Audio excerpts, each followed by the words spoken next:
Bueno, ya estamos aquí justamente con Arturo Cano. Buenas tardes, Arturo. Muy buenas tardes, Julio, Federico, ¿qué tal? Un gusto saludarlos a ambos y a todas las personas que siguen este espacio de Astillero Informa. Gracias. Eh, Gracias, Federico. Buenas tardes. Hola Julio, Arturo, qué gusto saludarlos, igual al público inteligente y crítico de Astillero.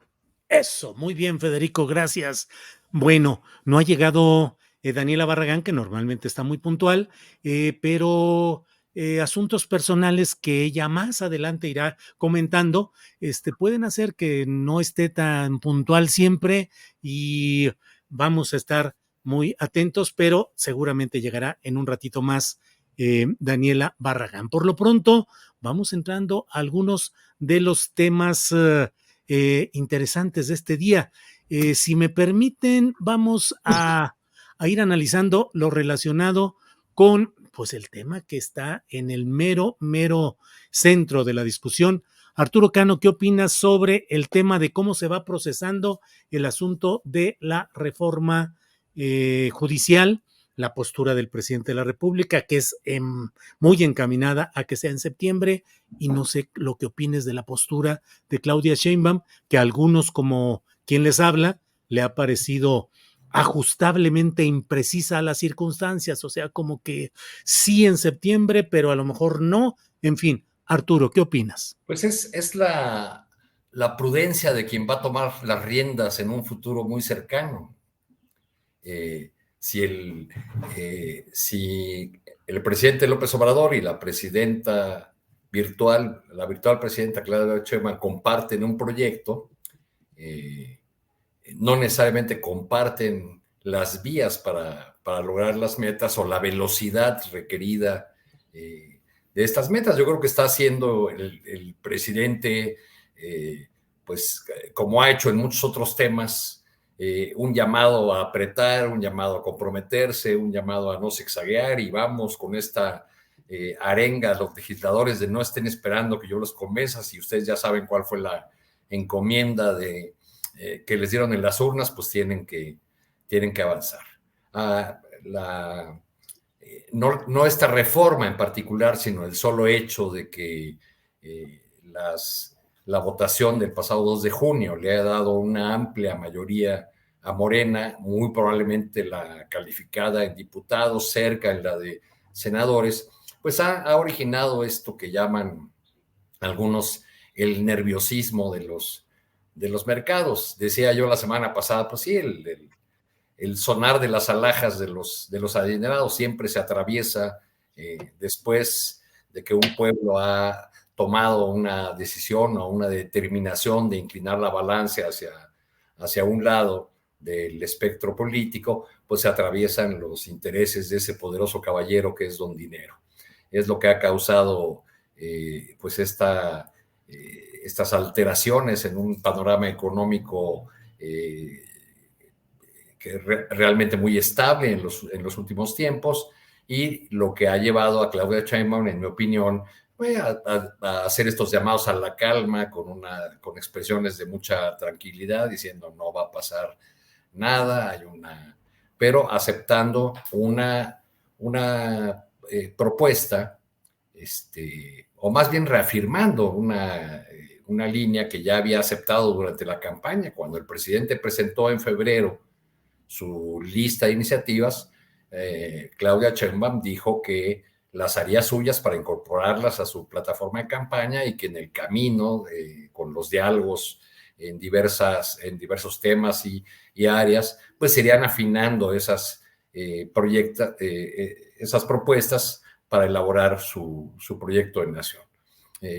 Hay mucho nerviosismo y la oposición, que no ha aprendido nada y que en el paisaje después de la batalla sigue dando palos de ciegos, pues otra vez va con los mismos argumentos de que se pretende la politización de la Corte, ¿no? Como si la Corte no fuera de suyo un lugar donde intervienen actores y factores políticos en la designación misma de los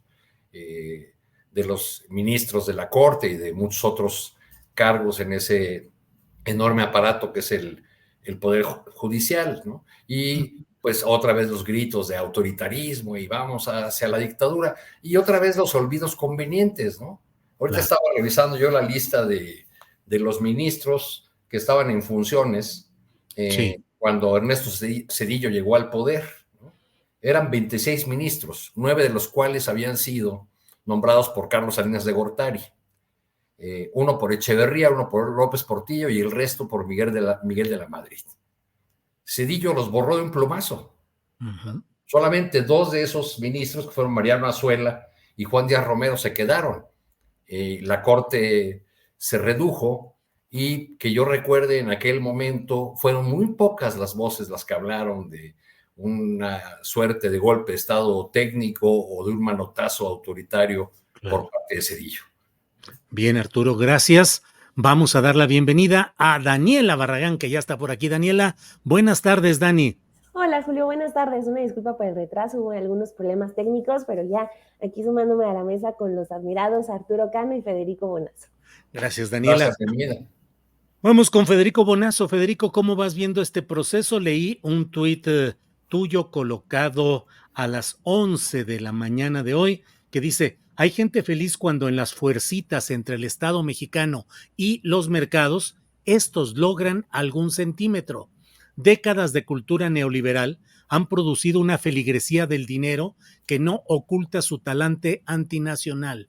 El corazón de esa gente late más allá de nuestras fronteras. Sinceramente angustiados por la salud de los mercados, han sustituido el viva la patria por el vivan los fondos buitre. Federico, ¿qué nos dices o qué agregas a esta descripción tan puntual que has hecho, Federico? No sé por qué razón tengo el talento para hacer enojar a mucha gente de derecha, porque se han enojado mucho con ese tuit. Ajá. A ver, y otros dicen, bueno, pero no acudas al nacionalismo, hay que entender que vivimos en un mundo globalizado que exige prudencia ante los mercados.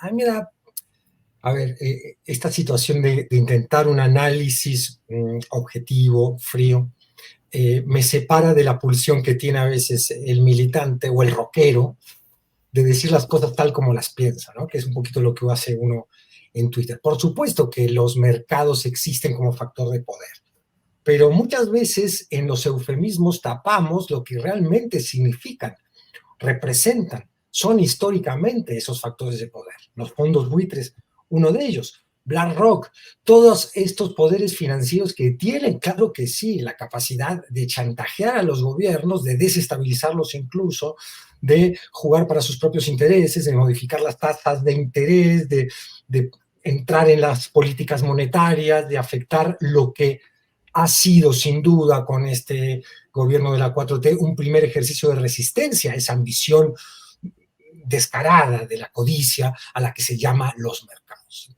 Por supuesto que el nacionalismo también en un mundo sin duda globalizado, pero que tiene ciertos retrocesos proteccionistas, lo estamos viendo en Estados Unidos y en Europa, hay un claro avance de la filosofía o el talante proteccionista de la economía ante, por ejemplo, China, ¿no? El avance industrial, exportador de China como economía ya muy consolidada, que le está arrebatando a los Estados Unidos el primer lugar de la economía mundial, pues lo que hay es una reacción también proteccionista. ¿Y dónde sale la globalización ahí? Otro eufemismo, la globalización, o otro argumento lábil, si lo ponemos siempre a la hora de la discusión de lo que es la simetría en la distribución de la riqueza entre los gobiernos del norte y los países del sur, entre las clases ricas de cada uno de los países y las clases más marginadas o medias.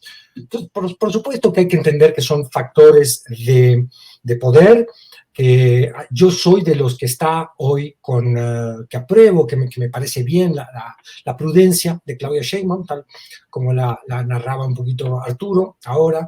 Ya están las voces más radicales de la 4T atacando esa postura, diciendo es tiempo de hacer la reforma judicial, el plan C, con el presidente ahorita, que es el que tiene clara la decisión, y no empezar a dudar ante el chantaje. O sea, tenemos como que las dos posturas, ¿no?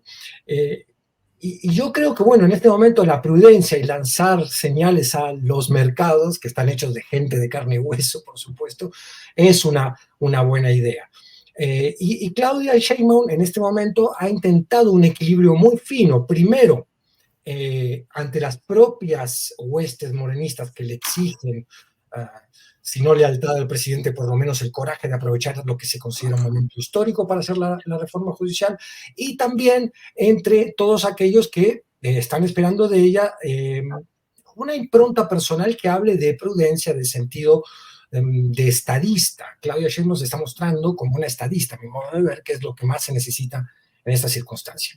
Qué sé yo. Luego está el tema en sí, no lo toco ahora ni lo desarrollo ahora, pero es súper bien interesante, el tema en sí de lo que implica la reforma judicial, rodeada de estos chantajes que estamos viendo.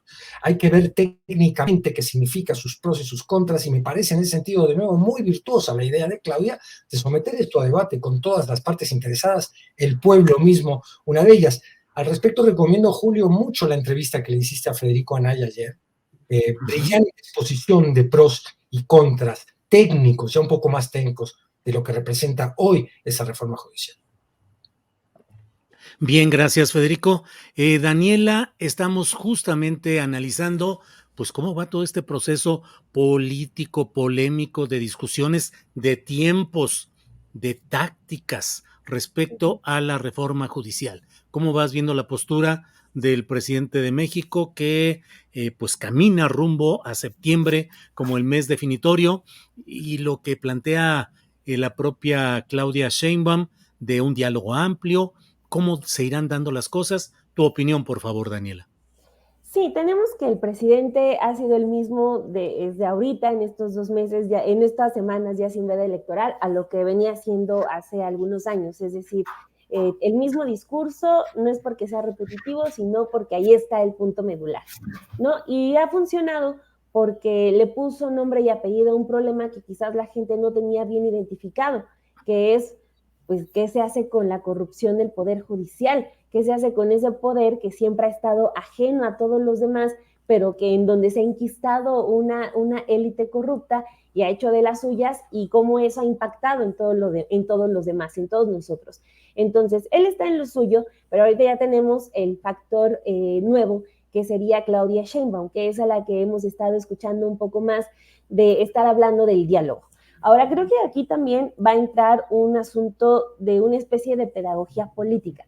La gente entendió con esto que ya se mencionaba, al momento de decir, a ver, hay un problema en el Poder Judicial, tenemos que atenderlo. La gente entendió que se tenía que renovar el Poder Judicial, la gente tuvo que entender después cómo es que se podía renovar, que sería a través de una reforma, y luego la gente entendió que para esa reforma tendría que darle cierto poder a unos partidos para que pudieran hacerla por las resistencias que hay. Es decir, todos hemos estado aprendiendo juntos. Sí, yo sé que hay quienes ya sabían en ciertos grupos, pero hay mucha gente que ha ido aprendiendo hasta, pues, de asuntos legislativos que antes no tenían el radar.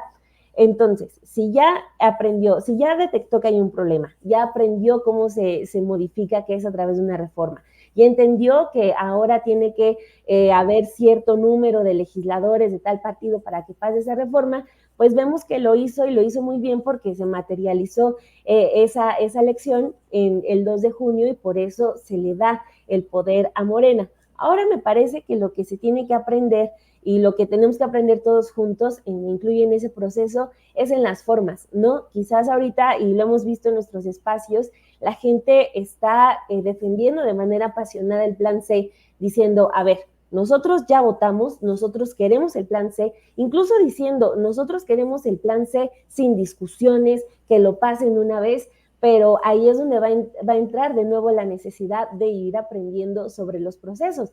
Claudia Sheinbaum está hablando, a ver, pues no podemos pasarlo así, porque ya hace una semana salió el Sindicato del Poder Judicial que se quiere sumar a la discusión. Ayer salió un gran grupo muy nutrido de juzgadores que también se quieren sumar, y pues sí que necesitan ser escuchados. Va a tocar ahora aprender que no solamente Claudia Sheinbaum va a estar gobernando para los 37 millones de personas que votaron por ella, sino para los otros millones que no lo hicieron. Entonces, sí creo que hay una especie de nerviosismo, un tanto inflado también por muchos medios de comunicación, porque estábamos hablando hace una semana justamente en este espacio que en 2018 también se dio ese nerviosismo después de una elección. lo que puede ser catalogado un tanto normal, de que también es un nerviosismo generado por política, porque Claudia Sheinbaum nunca tuvo bajo escondido o bajo la manga el plan C. Así como Claudia Sheinbaum gritaba, es un honor estar con Obrador, gritaba, vamos por el plan C. O sea, eso nunca fue un secreto. Entonces, ahorita quizás toca empezar a aprender de las formas en las que se tiene que hacer, en las formas en las que se tiene que discutir una ley de esa magnitud, porque lo que sí creo que no podemos permitir es que esto se transforme en una especie de priismo, en lo que veíamos que aprobaban leyes en sábado, en días festivos, etcétera. Entonces, nos toca ir haciendo esa pedagogía política de aprender cómo se tienen que hacer las cosas ahora, que no significa que se esté cediendo ante las grandes presiones, sino que es una nueva manera de cómo hacer las cosas, cómo se maneja el poder que la gente le dio a los partidos el pasado 2 de junio, y ahí Morena tiene que ser muy inteligente. Sobre todo Claudia Sheinbaum ya teniendo una figura más protagónica que la del propio presidente López Obrador, porque ella es la que se va a quedar con el país los siguientes 6 años, y creo que también confío en que va a haber mucha responsabilidad por parte de ambos, en que si durante 6 años la economía se cuidó muy bien, incluso en un periodo tan complicado como fue la pandemia, y creo más complicado aún el periodo post-pandemia por el asunto inflacionario, si se jugó en todo ese momento con una gran responsabilidad para tener la economía estable que tenemos, no se va a arriesgar tampoco en este momento. Entonces, sí confío en que va a haber responsabilidad y cautela por parte de Andrés Manuel, pero sobre todo de Claudia Sheinbaum, que tiene que tomar las riendas de esta discusión. Bien, Daniela. ¿Qué les parece si inauguramos una seccioncita que se llame algo así como las rapiditas aquí de estas secciones? Les planteo una pregunta y respuestas rapiditas de segundos. Arturo Cano, ¿crees que se va a resolver, a definir este tema en septiembre o más adelante? Creo que más adelante, creo que la presidenta Sheinbaum, la virtual presidenta Sheinbaum, está manejando con mucho cuidado pues los plazos, porque creo que está consciente de que algunos de los tropiezos que tuvo la 4T durante este sexenio en el ámbito legislativo se dieron, por decirlo suavemente, por la falta de pulcritud de los líderes legislativos a la hora de cumplir con los procesos a los que la ley obliga. Bien, Arturo. Federico Bonazo, ¿crees que se resuelva en septiembre o más adelante? Tu micrófono. Yo también creo que más adelante, por las mismas razones que dice Arturo. Además, la propia Claudia lo ha comentado un poco, lo ha insinuado ya en varias declaraciones. Bien. Daniela, ¿qué opinas sobre este punto? Será más adelante porque pues hay que ir con cautela. Creo que ese va a ser el camino que se va a elegir. Bien, Arturo, en estas mismas preguntas rapiditas, ¿se moverá alguna coma? Siempre el presidente López Obrador presumía de que las iniciativas que le enviaba no se movía ni una coma. ¿Crees que cambiará sustancialmente, medianamente, o muy poco o nada, Arturo? Creo que que tendría que pasar algo de tiempo para responder esa pregunta, porque hay que ver cómo se empieza a procesar internamente y cómo se van fijando las posiciones dentro del bloque ganador. Aunque no lo han expresado con mucha claridad, en las filas de la 4T hay muchas personas que tienen muchas dudas sobre la elección de todos los cargos y sobre el carácter que tendrían los órganos administrativos del poder judicial. Entonces creo que vamos a empezar a ver pues un nuevo estilo a la hora de definir lo que llega ya al Pleno para su votación. Bien, Arturo, gracias. Federico, la misma pregunta, poco, mucho o nada de cambio en esa iniciativa. Lo que deseo, lo que temo y lo que creo que va a suceder. Lo que deseo es que sí haya mucho cambio, porque veo muchos elementos en la reforma judicial, y esto lo he compartido con gente que conoce muy bien el tema, que no son buenas para la causa, que tenemos todos, la de la justicia finalmente. Lo que temo es que pase sin demasiada modificación, por esta misma razón. Lo que creo es que va a pasar con alguna modificación y quizás no tantas como hicieran falta. Bien, Federico. Daniela Barragán, en estas rapiditas, ¿qué opinas, por favor? Va a cambiar porque también falta que entre el otro trabajo que estuvo haciendo Claudia Sheinbaum a través de un personaje al que le encargó el plan para reformar al Poder Judicial, que es Arturo Saldívar. Entonces, bueno, no sé si ya lo vaya a rescatar, si ahora sí ya lo vaya a sumar, pero a él le encargó realizar el plan de su gobierno para reformar ese poder. Entonces falta ver qué es lo que hizo, porque si recordamos lo que han opinado algunos magistrados y exmagistrados, es que estaban en desacuerdo con la elección popular, cuestión que es lo central de la propuesta del presidente. Entonces, por ahí creo que puede haber sorpresas. Bien, Daniela. Última pregunta rapidita, Arturo. ¿Crees que lo que se está viviendo en cuanto a tácticas, tiempos y estrategia del presidente López Obrador, el presidente saliente, y la virtual presidenta electa Claudia Sheinbaum es un primer disenso? Y si fuera un primer disenso, si crees que esos disensos en estrategia, dentro de una misma corriente, pero seguirán produciéndose, Arturo. Yo creo que serán normales, ha habido tensiones normales y tampoco son nuevas. Claudia Sheinbaum, como jefa de gobierno, tuvo sus diferencias en algunos temas, por ejemplo, con respecto de la gestión de la pandemia con el gobierno federal, y no pasó nada, no dejaron de compartir su mismo proyecto. Lo que sí veo es que hay como un afán de liderazgos de la oposición y de opinadores que tienen grandes foros en otra vez estar esperando la ruptura o el distanciamiento entre AMLO y la virtual presidenta electa, así como estuvieron esperando que Monreal rompiera o se saliera de Morena, como esperaron que Ebrard rompiera y fuera incluso candidato de la oposición, como esperaron que Xóchitl se convierta en un fenómeno, están expresando en estos días más que nada sus deseos de ver esta ruptura, deseos que además se contradicen con lo que han dicho durante largos meses, de que Claudia es solo un títere de Andrés Manuel, ¿no? Federico Bonazo, ¿qué opinas sobre este punto? ¿Crees que es un primer disenso y que irá de verdad consolidándose el estilo personal de gobernar de Claudia, o que no hay tales disensos, Federico? Sí hay disenso, creo yo, pero muy bien manejado por dos personajes de enorme importancia histórica, AMLO y Claudia, que comparten el mismo programa, pero yo creo que en las formas vamos a ver un cambio en la administración de Claudia.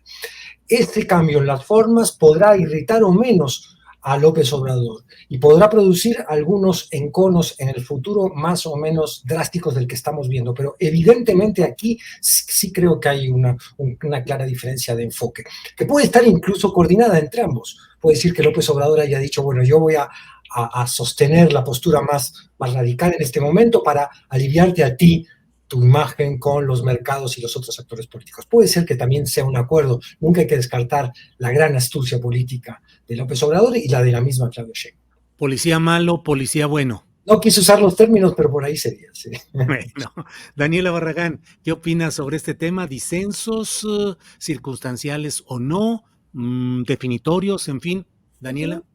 Los tiene que haber y no nos tienen que asustar, ni como bien apuntan Arturo y Federico, tampoco son síntoma de la mayor ruptura ya. O sea, estamos criticando, por ejemplo, a quienes señalan que Claudia Sheinbaum es una calca y es un títere de López Obrador.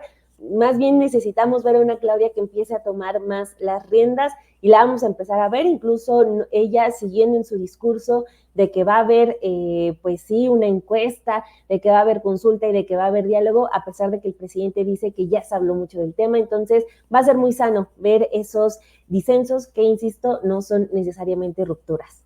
Gracias, Daniela. Arturo Cano, la propia virtual presidenta electa Sheinbaum ha anunciado que va a acompañar al presidente López Obrador en giras por 3 estados del norte del país: Coahuila, Durango, que son gobernados por priistas; Tamaulipas, que es gobernado por un priista a nombre de Morena. En fin, ese es un comentario mío, pero Arturo también ha dicho que ella va a realizar también ya giras por los estados. ¿Qué opinas de este episodio de las giras venideras, Arturo? Pues yo lo que esperaba era una gira del agradecimiento de Claudia Sheinbaum y una gira del adiós de Andrés Manuel, que además ya la había él medio anticipado, ¿no? Yo creo que va a ser un ejercicio muy interesante para ver cómo se comportan ambos personajes y cómo se va dando esa transición, ahora sí ya en los hechos, esa entrega en episodios del bastón de mando, ¿no? Andrés Manuel y es un político que disfruta mucho ese contacto con el pueblo, los actos masivos, que sabe manejarse incluso en escenarios complicados, conflictivos, frente a protestas. Y Claudia ha ido aprendiendo o aprendió desde la jefatura de gobierno más o menos ese comportamiento, ese estilo. Alguna vez en Azcapotzalco me tocó ver que le empezaron ahí a abuchear a la alcaldesa Margarita Saldaña del PAN, y ella dijo, o sea, paró en seco a los morenistas que estaban ahí abucheando a la del PAN, porque les dijo que yo me llevo muy bien con ella y ustedes también tienen que respetarla. En fin, muy a lo Andrés Manuel, pero va a ser muy interesante verlos juntos, ¿no? En esos escenarios de baños de pueblo. Bueno, sobre este tema, Federico Bonazo, ¿qué nos dices, por favor? ¿Seguimos en esquemas rapiditas? Sí. No, No, ya dejamos es que las... Muy acelerada. Bueno, si quieren le seguimos, yo estoy puestísimo. Me Está gusta más padrísimo las rapiditas, porque hace que algunos de nosotros, sobre todo yo en esta mesa, sin duda yo, que luego me encanta irme trepando por las ramas de la filosofía. No, a ver, creo que amerita una respuesta rapidita. La virtud de López Obrador, una de las virtudes como líder de masas, que entendió muy bien Claudia, es la del contacto con la gente. Yo creo que seguramente le habrá dicho en algún momento, Claudia, no pierdas nunca el contacto con la gente. Claudia ha aprendido muchísimo esto, no porque no tuviera experiencia desde que era líder estudiantil, Claudia Sheinbaum, de lo que es el contacto con la gente, sino porque se aprende algo esencial de la política de hoy en día, que lo podríamos ver también en la tendencia frívola de celebritización de los candidatos, candidatas y actores políticos. Yo creo que aquí hay no una apuesta por esa frivolidad, sino al contrario, la apuesta por estar siempre en contacto humano, físico, de conocer los rostros, de escuchar las demandas de boca de la misma gente del pueblo. Y ese gesto de cariño, de afecto, de cercanía con la gente del pueblo, con la gente común, con la gente a la que el resto de los partidos políticos olvida hasta que llega el proceso electoral, es un gran valor del obradorismo, de lo que llamamos la 4T. Y lo ha entendido muy bien Claudia. Entonces, esta gira sería, de alguna manera, reafirmar el lazo, reafirmar la continuidad en el proyecto, reafirmar el cariño que, por supuesto, le tiene el pueblo de México al presidente López Obrador y seguírselo, como bien decía Arturo ahora, transmitiendo, ha sido en diferentes episodios, pero muy virtuosos, pienso yo, a Claudia Sheinbaum. Me parece bien. Lo único que a mí, y digo, toco todas las maderas que me rodean, serenidad un poquito, ¿no? O sea, me preocupa a la vez que este tipo de contacto tan abierto y tan espontáneo y con poca seguridad con la gente pueda dar lugar a un episodio desagradable que no le convenga a nadie. No quiero ni siquiera invocar los temores más hondos que podamos tener todos, pero bueno, locos sobran en un mundo donde hay mucha confusión también, ¿no? No olvidemos episodios cercanos en nuestra Latinoamérica, como el fallido balazo a Cristina Fernández de Kirchner. Hay mucho loco ahí suelto. Yo le pediría nada más a la virtual candidata, a la virtual presidenta electa, que se cuide, por favor, que necesitamos en este momento también que se cuide. Bueno, Federico, haciendo caso a tu promoción de que sigamos con las rapiditas, aquí en el chat también mucha gente dice, sí, es mejor así con las rapiditas, entonces digamos rapiditas, no tan rapiditas, pero no lentas, para que tengamos un poquitito de extensión. Daniela Barragán, ¿qué opinas sobre este tema de los viajes conjuntos López Obrador-Sheinbaum y las propias giras de la candidata, de la virtual presidenta electa? Daniela. Bueno, pues es algo atinado el que salgan juntos, digo, también ya pasando del susto que ya nos dejó Fede ahorita, que toquemos madera, no va a pasar nada malo, pero sin duda es algo que la gente lo necesita y sin pedirlo lo exige, ¿no? O sea, el obradorismo es eso, el obradorismo es la calle, es el contacto con la gente, y para Claudia esa escuela pues no es nueva, es más obradorista que de algún propio partido, entonces sin duda va a seguir con esa escuela. Y para el presidente cualquier gira del adiós va a ser pequeña, ¿no? O sea, primero había dicho que sí iba a ir a todos los estados, luego que ya solamente algunos, pero cualquier plan de despedida va a ser corto para lo que la gente le pide, ¿no? O sea, creo que esa orfandad que va a dejar, sin lugar a dudas, si hablo de orfandad, va a ser gigantesco, la gente lo va a querer perseguir, lo va a querer ir a ver, lo va a querer escuchar, entonces todo evento se va a hacer pequeño y pues es una manera de agradecer la respuesta que tuvo durante su gobierno y que se materializa en la elección. Entonces es muy atinada, sí, que se cuiden y pues que lo disfrute el presidente, que le toca desafortunadamente ese periodo de la pandemia, donde tuvo que limitar sus apariciones públicas con mucha gente, en un momento en el que, híjole, le toca al presidente al que más le gustaba estar en contacto con las personas, pero bueno, va a ser un momento muy emotivo, pero pues ya que sea la gira del adiós y a disfrutar. Muy bien, ahora sí que con estas cosas rapiditas e intempestivas, Arturo Cano, ¿qué opinas de que todo apunta a que Ricardo Monreal y Adán Augusto serán los coordinadores de la Cámara de Diputados y la Cámara de Senadores? ¿Lealtad, fidelidad a Claudia Sheinbaum? Bueno, de lo que serán coordinadores es de este primer paso con el que se quiere apresurar la reforma judicial, eso es lo que yo entiendo. No están definidos ya los coordinadores parlamentarios aún. La Cámara de Diputados, por ejemplo, pues hay ya varios apuntados, ahí en la lista se habla del propio Ricardo Monreal. No sé si los resultados electorales obtenidos en Zacatecas y en la alcaldía Cuauhtémoc le ayuden a consolidar esa posición, y de un personaje muy cercano a la virtual presidenta electa, de Alfonso Ramírez Cuellar, que ya ha sido diputado, a quien varias veces lo fue en el primer periodo de este sexenio. Y así como esos dos, hay otros que ya se están apuntando por ahí, Dolores Padierna y otros, ¿no? Entonces habrá que esperar a ver cómo vienen esas jugadas. Creo que esas cosas se irán definiendo pues ya cuando se instale la nueva legislatura.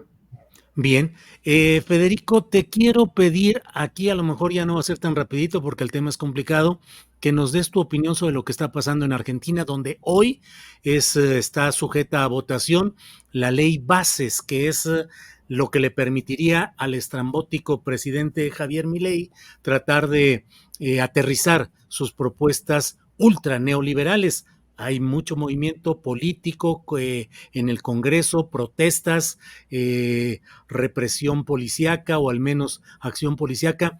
Y para ello te pido que me permitas ir primero con Daniela para desahogar un tema nacional y luego regreso contigo. Daniela, ¿cómo viste este tema de los exgobernadores panistas, 11 o 13, no recuerdo la cifra, que pues están apresurándole ya a Marco Cortés y dicen, adiosito, ya es hora de que se vaya, aunque esté programada su salida? Quieren que al estilo Germán Martínez, que renunció ante una derrota no tan escandalosa, renunció de inmediato a la dirección nacional del PAN. ¿Qué opinas de todo esto, Daniela? Pues es necesario ese posicionamiento, es más, ya se habían tardado, dejaron que manejara a Marco Cortés la campaña a su antojo. Las declaraciones de Max Cortázar, quien fue el coordinador de la campaña de Xóchitl Gálvez, son muy claras en ese sentido, o sea, confirma que efectivamente se quedaron con el dinero de las campañas, que a Xóchitl no le tocó tanto, pero bueno, ahí sorprende un poquito, ¿no? De quien decía que no se dejaba mangonear por los hombres, no fue ni siquiera capaz de exigirle el dinero de la campaña a este personaje, Marco Cortés, que pues es el que representa una derrota apabullante, o sea, cómo mantenerse en ese cargo cuando no le salió nada bien, cuando estuvo cargando con el priismo, y el priismo que ya iba en vías de extinción, bueno, que va todavía, pero se aferró a tener a su Alejandro Moreno Cárdenas. Incluso hablaban de que tuvo que haber renunciado Marco Cortés desde que saca el acuerdo que firmó con una servilleta con Marco Cortés cuando la elección en Coahuila, pero sí, o sea, el hecho de que mencionan en ese comunicado de que se queda ahí es respuesta de que, o sea, todo se hizo bien, cuando pues la evidencia muestra que no. Y antes pues sí había ciertos presidentes de los partidos que ante pésimos resultados, pues ¿qué hacían? Se iban. El asunto es que tanto él parece que aprendió de la escuela de Alejandro Moreno Cárdenas, de que primero se aferra al poder y luego busca dejar en el poder a uno de los suyos. Entonces, ahí la disputa por el PAN va a estar muy interesante, porque pues ya hay voces como la de Damián Cepeda que siempre han estado como en contra, criticando en sí la alianza con el priismo y con el extinto PRD. Entonces, de que se va a poner buena la batalla, eso sin duda, porque pues llama mucho la atención que los panistas estaban marchando por la democracia cuando no tienen ni democracia en su propio partido. Entonces, pues ya tienen que ponerse ahí, y sobre todo que no hay nadie que le ponga un alto a Marco Cortés. De verdad, sí es un personaje tan poderoso y talentoso en la política que nadie le puede poner un alto. Entonces ahí van a descubrirse muchas cosas, incluso el hecho de que empiecen a hablar los Max Cortázar, la propia Xochitl Gálvez, que dicen, la regañó porque se atrevió a decidir y a hablarle a Claudia Sheinbaum para reconocerle su victoria. Entonces tienen que hablar los panistas, así solamente se rompe el yugo, porque más allá de estar denunciando un gobierno autoritario como el que dicen de López Obrador, pues deberían denunciar a su propio presidente autoritario, que es Marco Cortés, ¿no? ¿De qué sirve que le estén haciendo a nivel nacional si no pueden hacerle en lo interior? Entonces tienen ahí un reto si es que quieren sobrevivir, y porque están a punto de convertirse en el siguiente PRI, en el que es desplazado por un partido como Movimiento Ciudadano. Entonces tienen ahí ya el futuro en el PRI, así que o se reforman o van a hacer eso. Bien, gracias, Daniela. Federico Bonazo, sobre Argentina, ¿qué nos dices del enorme cúmulo de información y de puntos de vista que pueden darse sobre lo que está sucediendo allá? Federico, por favor. Sí, en efecto, Julio, hay demasiada información en este momento como para atrevernos a hacer una síntesis. Ya, incluso ¿no? saliéndonos del esquema de las rapiditas sería imposible, pero voy a intentar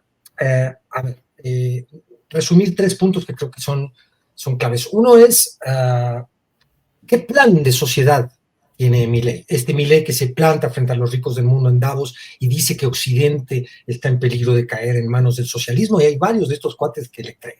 Algunos les creen limpiándose los colmillos, como Elon Musk, porque sabe muy bien que no hay ningún riesgo de que Occidente caiga en manos del socialismo, pero que hay mucha oportunidad para que sus empresas, Starlink, la primera de ellas, tome posesión de lo que es la riqueza de tantas regiones del mundo, concretamente la Argentina. Ya ha puesto sus patas ahí, sus piernas, deberíamos decir, perdón, bueno, sus intereses, por ir moderando cada vez más el lenguaje. Elon Musk y varios otros jefes de corporaciones, y por supuesto el mismo Comando Sur de los Estados Unidos, con Laura Richardson, que ya ha ido a visitar lo que son los nuevos territorios del Comando Sur en el sur de nuestro continente, gracias a este alineamiento absoluto de Milei con Occidente, con los Estados Unidos, la OTAN y con Israel. Esa es una primera, digamos, esfera de análisis. ¿Qué plan social tiene? ¿Qué tipo de sociedad quiere Milei?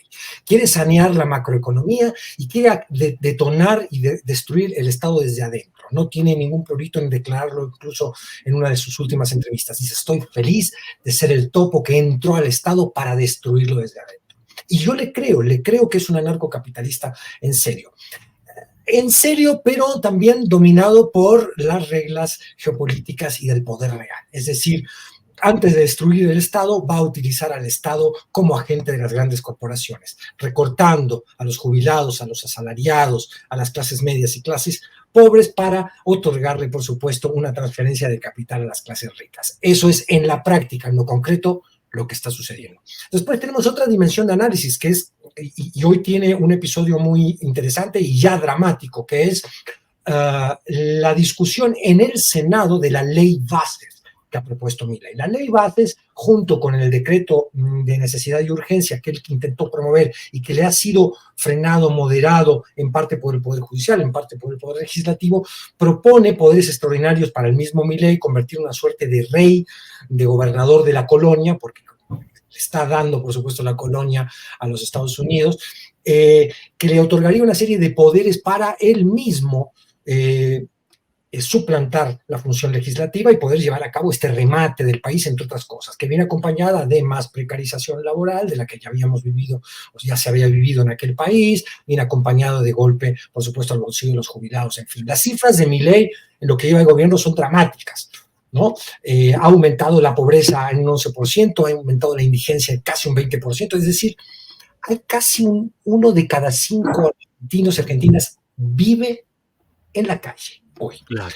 Su maniobra devaluatoria produjo un efecto inflacionario bestial. Bueno, esa es otra dimensión de análisis. Y luego está la dimensión de análisis de la protesta social, que está siendo reprimida. En este momento estamos viendo ya como hay balas de goma por la ministra de Seguridad, Patricia Bullrich, que ha aplicado su protocolo de seguridad, que es en realidad un protocolo fascista de represión absoluta a cualquier tipo de protesta, denegadora del derecho más elemental a la protesta social. Entonces, hay muchas esferas de análisis, sigue la preocupación, siguen los ojos del mundo sobre este experimento social argentino, y hay en los poderes de la nación, con esto acabo, en el poder legislativo y en el poder judicial, vaya paradoja, la esperanza de una resistencia a este avasallamiento. Una esperanza endeble, Julio, porque hasta ahora han dejado pasar o avanzar, sobre todo el Poder Legislativo, varias de las intenciones de Milei, y hoy vamos a ver con el resultado de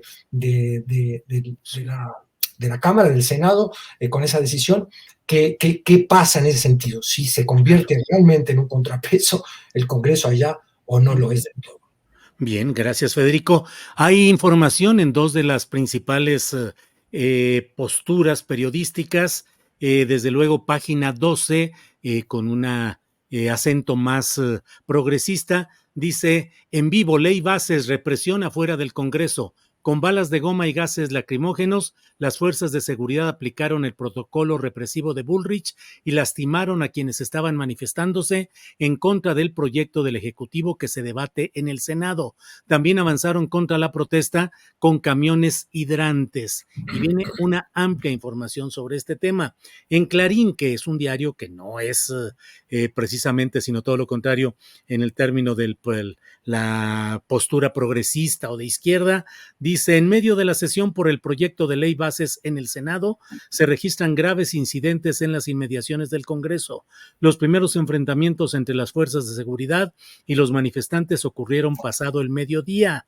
La tensión creció en horas de la tarde, pasadas las 3:30 de la tarde, cuando llegaron las principales columnas de movimientos de izquierda y manifestantes que arrojaron bombas molotov y piedras. Las fuerzas del protocolo antipiquetes respondieron con gases lacrimógenos y el uso de carros hidrantes. Incendiaron en la calle un automóvil, voltearon un vehículo más, lo incendiaron, en fin, una serie de cosas que están sucediendo en estos momentos. Pero bueno, vamos a reanudar lo nacional. Arturo Cano, ¿cómo ves el tema del PRI, donde pues pareciera que Alito Moreno y su corriente preparan todo con una Asamblea Nacional a modo, en la que se busca que la corriente de ellos siga en el poder? Se habla de que pueda llegar Rubén Moreira como sustituto, o bien un personaje muy cercano a Alito Moreno, pero sin tanta conocimiento en el ámbito político todavía. Bueno, ese cambio de Alito a Moreira sería como cambiar el bully de primaria por el bully de secundaria, ¿no? Sí, sería lo mismo. Pero fíjate que fuentes campechanas me dicen a mí que Alito se va a aferrar. A él mismo. Que él se va a aferrar al cargo, en fin. Hay que ver cómo manejan esa contracción interna en lo que va quedando del PRI, porque también es un partido que en esta última fase pues sufrió bastantes fugas. En el caso del PAN, pues está ahí la carta que ya referías de los exgobernadores, pues donde francamente yo lo que vi fue una admisión de que engañaron a sus electores durante toda la campaña electoral, porque lo que piden los exgobernadores es que el partido se abra a la ciudadanía. ¿Qué no fue eso lo que hicieron con Xóchitl Gálvez? ¿No fue eso lo que nos dijeron que habían hecho el Partido Acción Nacional? Y por otro lado, llaman a que el cambio no sea controlado por lo que ellos dicen los padroneros, que es una expresión yo creo muy panista, ¿no? Se refiere a burócratas del partido que se apoderaron o se fueron apoderando poco a poco de los padrones de militantes, de afiliados al partido, y que son los que finalmente deciden o nombran o eligen a los delegados a las convenciones donde se determinan los cambios en la estructura de mando del PAN. Pues esa solamente es una cara de la crisis de este paisaje después de la batalla, en el que tenemos la desaparición del que fue el mayor partido de la izquierda electoral en México, el PRD, que conservará registro en 3 entidades, me parece, y pues ahí esas pequeñas ronchitas serán pues todavía armas de negociación para líderes locales, pero lo que veo venir pues es ya una reconfiguración de fuerzas, donde quizás surja un nuevo partido que se reclame de centroizquierda, con los restos del PRD o una parte de los restos del PRD y algunos trozos de la marea rosa que puedan alinearse por ahí. En ese sentido va la propuesta que ha estado manejando Guadalupe Acosta Naranjo y probablemente el surgimiento de 1 o 2 partidos de derecha, uno que se reclame de centro derecha y otro que de plano sea la ultra, ¿no? Muy probablemente encabezado por Verástegui o con Eduardo Verástegui como motor, pero ahí también caben sectores como los chalecos amarillos, Frena, en fin, ¿no? Toda esta constelación de la ultraderecha mexicana que alguna vez tuvo una representación electoral en el Partido del Gallito. Si ustedes lo recordarán, el Partido Demócrata Mexicano, que fue armado por los restos del sinarquismo, y quedan pues ahí consolidados con su 10% el MC, que yo creo que es uno de los grandes o de los ganadores de esta contienda. Ha habido desde el flanco obradorista mucha burla de que no llegó fulano, perengano por parte del MC, pero hay que recordar que en su primera experiencia electoral el PRD tuvo 8% de los votos y Morena algo similar en 2015, ¿no? Y bueno, luego pasó lo que pasó, y están ahí fuerzas más pequeñas, el PRD o lo que quedó del PRD con su 2%, el PT con el 5%, y otras fuerzas que buscan mantener cierta independencia, porque así les conviene para el negocio, pero siempre bajo el gran paraguas de Morena o de la 4T. Ese sería el caso pues de partidos que ya intentaron, fuerzas que ya intentaron conseguir el registro y no lo consiguieron, como Fuerza por México de Pedro Aces, como el Partido de los Evangélicos, y como las redes sociales progresistas de la profesora Elvester Gordillo. Bien, Arturo, gracias. Son las 2 de la tarde con 50 minutos, estamos ya en la parte final de esta mesa, así es que podemos tomar unos 3 minutitos, 2 minutos y medio, 3 cada cual, para el tema que desee tocar. Así es que, Federico Bonazo, adelante, por favor. Ahí está. No, quisiera retomar como postrecito algo que dijo Dani al principio en su primera intervención cuando hablábamos de la reforma al Poder Judicial. Es notable que el mandato de la ciudadanía en esta elección está muy vinculado al Plan C. El Plan C tiene 20 iniciativas, más las 4 que habría sumado ahora Claudia, pero tiene centradamente y de manera donde se hace mucho énfasis el tema de la reforma del Poder Judicial. Y yo creo que allí está muy bien que todos desde su trinchera, cada cual desde su esfera de interés, cada cual desde su militancia, incluso partidista, morenista o no, o de la oposición, le entre a la conversación y a enterarse a fondo lo que significa una reforma del Poder Judicial, que es innegablemente algo urgente en este país, pero que muchos piensan, y yo coincido con los que piensan de esta manera, debe ir acompañada de una concepción de reforma global del sistema de justicia que incluya a las fiscalías, con gratamente vi que Claudia Sheinbaum ya también hacía algún tipo de comentario al respecto. Es decir, no se puede concebir únicamente una reforma del Poder Judicial sin una reforma de las fiscalías, reforma que se intentó con las autonomías en este sexenio, pero que no prosperó del todo. Al respecto, hay un programa muy bueno ayer, la Mesa Roja, que estoy seguro que esta audiencia de Astillero también comparte audiencia con ellas, que se meten a fondo en el tema y hablan, hay una exposición particularmente pedagógica de Tere Rodríguez, que habla de las causas históricas y políticas, de cómo es que ciertas oposiciones se refugian en la teoría de los contrapesos para justamente generar un contrapeso al avance de los derechos y de las reivindicaciones sociales más elementales y urgentes. Y yo creo que la revisión político-histórica de esta circunstancia que nos lleva a pedir la reforma del Poder Judicial es muy interesante para abrevar para añadir, a la discusión y para hacerla más rica, más interesante. Yo invitaría un poco a que todos dejemos, como muy bien decía Dani, un poquito el temor de que no se lleve a cabo la reforma, porque sí se va a llevar a cabo, pero abonemos a la idea de que sea la mejor reforma posible del Poder Judicial. Bien, pues vamos a seguir adelante y déjeme seguir adelante con esto. Daniela Barragán, antes de pedirte tu postrecito, déjame invitar a quienes nos escuchan para que nos acompañen. Terminando esta mesa tendremos el video de Claudia Sheinbaum, que anuncia y detalla lo de sus próximas giras personales, no solo las en las que acompañará al presidente López Obrador, y también lo que ha anunciado Clara Brugada, la virtual gobernante de la Ciudad de México, que nombra a Alejandro Encinas como coordinador de la Comisión de Transición. Además dijo que en su primer encuentro con Martí Batres fue muy bueno y que tienen una gran relación. Todo eso lo tendremos luego de esta mesa. Daniela, por favor, postrecito. Yo creo que no estaría mal hablar rápidamente de lo de Norma Piña y la denuncia que ya se interpuso, denuncia anónima, que tiene varios componentes ahí, ¿no? Primero, que la denuncia anónima que en su momento se presentó contra Arturo Saldívar sí fue aceptada, aunque en su momento se dijo que era muy raro que se aceptaran ese tipo de denuncias. Bueno, se aceptó y ya pues se está trabajando.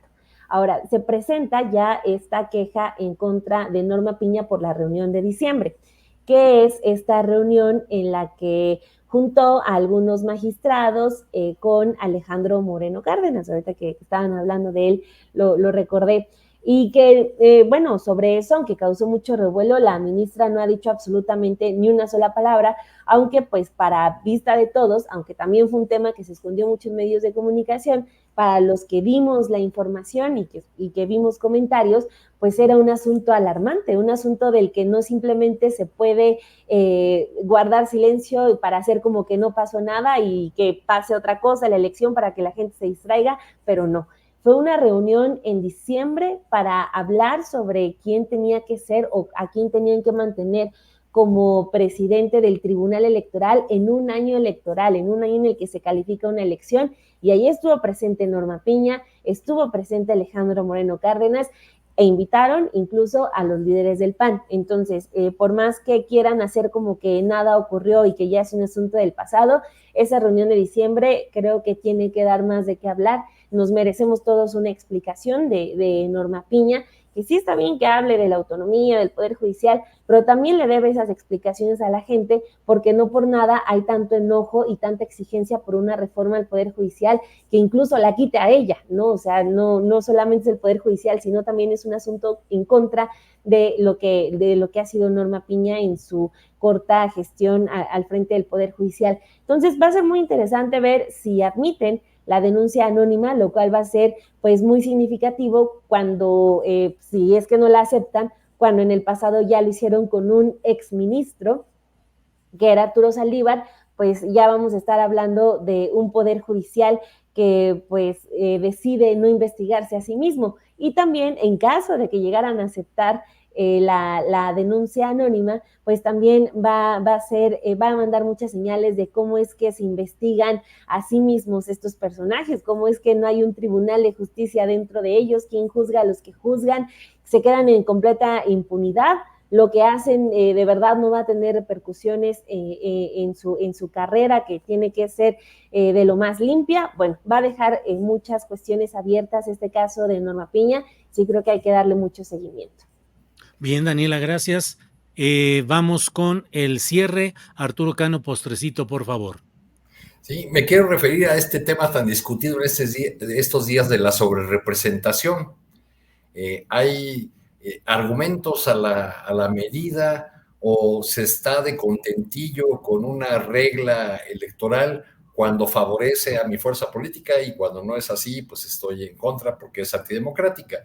El debate ha girado en torno sobre todo a la integración de la Cámara de Diputados y a esa famosa discusión sobre la votación nacional emitida más el 8%, y el consejero Ciro Murayama, ex consejero electoral, ha sido de los más entusiastas, promotores de la idea de que de que Morena busca tener una sobrerepresentación con sus aliados, cuando las reglas pues son muy claras. Entonces recurre con ciertos artilugios y maromas a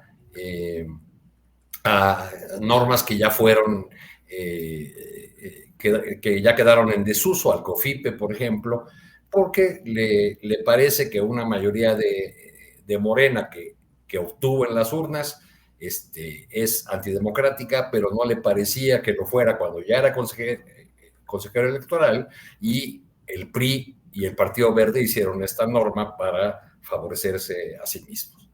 Pero un caso parecido, que yo creo que Morena está obligada a responder a sus electores, se da en la Ciudad de México, donde argumentan líderes de Morena, como el líder local Sebastián y la secretaria general Citlali Hernández, que la oposición quiere acusarlos falsamente de que buscan la sobrerepresentación, cuando lo que ocurrió ahí fue otra cosa, una maniobra de Morena de hacer que 5 de sus legisladores ganadores, cuando aún no se instala todavía la legislatura, renuncien al partido y se pasen al Verde y al PT, para que de ese modo Morena tenga más representantes en el Congreso de la Ciudad de México. Bien. Habría que preguntarnos si no hay ahí una suerte de engaño, por lo menos, a los electores de Morena, porque ellos votaron por militantes o representantes en listas de Morena, y ahora resulta que votaron por un diputado que va a ser del Verde y no del partido que ellos mandaron. Muy bien, gracias Arturo, gracias Federico, gracias Daniela, gracias por esta ocasión y nos vemos la próxima semana. Muy bien. Muchas gracias a ustedes. Bye. Hasta luego, gracias. Bien.